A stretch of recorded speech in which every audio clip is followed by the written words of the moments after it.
الحمد لله رب العالمين والعاقبة للمتقين والصلاة والسلام على سيد الأنبياء وأشرف المرسلين أما بعد۔ عزیز بھائیو، آپ جانتے ہیں کہ ہم نے پچھلے درس میں نکاح کے بارے میں بات کی تھی کہ نکاح کی کیا اہمیت ہے، اس کے کیا فوائد ہیں۔ تو آج بھی ہم انشاءاللہ نکاح کے بارے میں بات کریں گے، اپنی بات کو ختم کریں گے۔ عزیز بھائیو،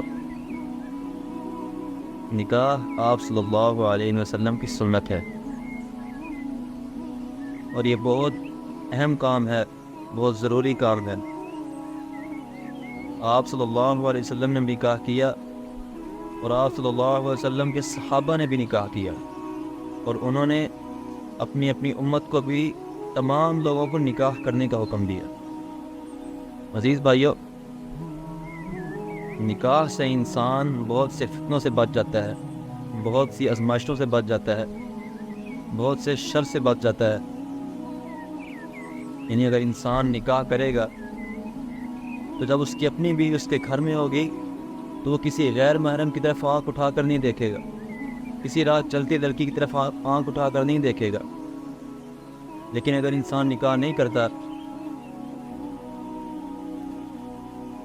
اور تو پھر وہ فتنوں میں پڑ جاتا ہے، بہت بڑی خواہشات، اپنی خواہشات کے پیچھے چلتا ہے، اپنی خواہشات کی تابع ہو جاتا ہے، بہت سے فتنوں کے پیچھے پڑتا ہے۔ فتنے کون سے ہوتے ہیں؟ لڑکیوں کے پیچھے چل پڑتے ہیں، لڑکیوں کو تنگ کرتے ہیں، ان کے ساتھ زنا کرتے ہیں، بدکاری کرتے ہیں، فحش و رانی میں لگ جاتے ہیں۔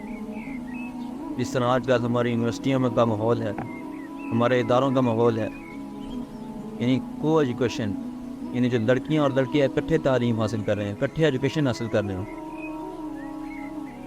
لیکن ماں باپ خوش ہوتے ہیں کہ ہمارے بچے اس یونیورسٹی میں پڑھ رہے ہیں، بڑی یونیورسٹی پڑھ رہے ہیں، کوئی اس یونیورسٹی پڑھ رہا ہے، کوئی کسی کو باہر بھیج رہے ہیں اور بہت پیسہ لگاتے ہیں۔ لیکن ماں باپ کو یہ نہیں پتہ ہوتا کہ ہمارے بچے وہاں کیا کر رہے ہیں، مخلوط ماحول میں پڑھ رہے ہیں، لڑکے اور لڑکیاں اکٹھے پڑھ رہے ہیں۔ اور فتنوں میں کس طرح پڑھتے ہیں کہ جب لڑکیاں اور لڑکے آپس میں ایک دوسرے سے دوستیاں لگا لیتے ہیں، یاریاں پال لیتے ہیں، فحاشی اور رانی پھیل جاتی ہے، زنا و بدکاری عام ہو جاتی ہے۔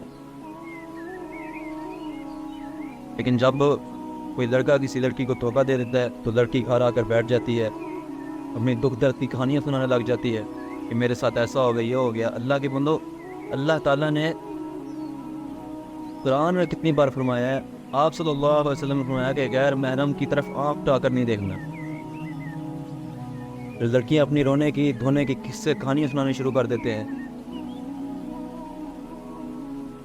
عزیز بھائیو، ہمیں چاہیے کہ جب ہماری اولاد جوان ہو جائے تو ان کا نکاح کر دیں تاکہ وہ فتنوں سے بچ سکیں، خواہشات سے بچ سکیں۔ لیکن یہاں آج ہمارے معاشرے میں دیکھ لیں، حرام ریلیشن شپس بنائے جا رہے ہیں، لڑکیاں اور لڑکے اکٹھے پھر رہے ہیں، کسی کو کوئی فکر نہیں ہے۔ اگر کوئی کچھ کہہ دے تو آگے سے لڑ پڑتے ہیں کہ یہ تو آج کا جو زمانہ ہے، یہ تو آج کل یہ چیزیں عام ہو چکی ہیں۔ اور یہ سب کچھ ہمارے جو فتنے ہمارے دماغ میں ڈالے ہیں، کس نے ڈالے ہیں؟ یورپی ممالک نے، کفار نے ہمارے ملک کے اندر یہ فتنے برپا کر دیے ہیں۔ وہ بھی یہی چاہتے ہیں کہ لوگ آپس میں نکاح نہ کریں، بلکہ یہ جو زنا بدکاری اس پہ چلے۔ انہوں نے زنا بدکاری ہمارے معاشرے میں عام کر دی ہے، ہمارے مسلمانوں کو ان چیزوں کے پیچھے چلا دیا ہے۔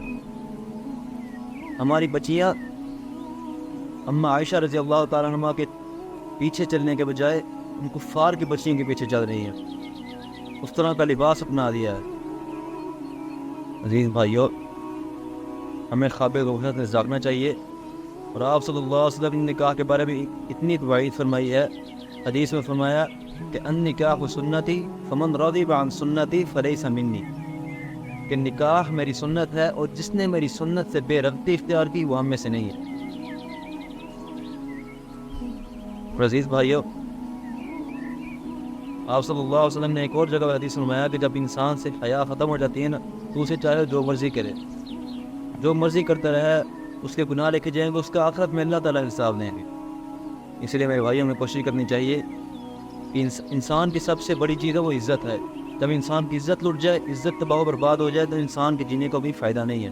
اس لیے میرے بھائیوں میں کوشش کرنی چاہیے کہ اپنی اولاد کی عزت کی حفاظت کرنی چاہیے. انہیں دیکھ کر اچھے کالج میں ان کا ایڈمیشن کرانا چاہیے. ان کو تعلیم یافتہ جو ادارے ہیں وہاں ان کا داخلہ کروانا چاہیے، وہاں ان کو تعلیم دینی چاہیے. اسلام کے دائرے میں رہ کر، اسلام کی حدود میں رہ کر ان کو پڑھانا چاہیے، اور اسلام کی حدود میں رہ کر ان کو چھوڑ دینی چاہیے. اس لیے میرے بھائیوں میں کوشش کرنی چاہیے، آپ سب بھی اس بات کو لازم پکڑ لیں کہ جب آپ کی اولاد جوان ہو جائے تو ان کا نکاح کر دیجیے، تو وہ بہت سے فتنوں سے بچ جائیں گے، بہت سی آزمائشوں سے بچ جائیں گے. اللہ تعالیٰ سے دعا ہے اللہ تعالیٰ ہمیں اس پر عمل کرنے کی توفیق عطا فرمائے. وما علینا الا البلاغ المبین.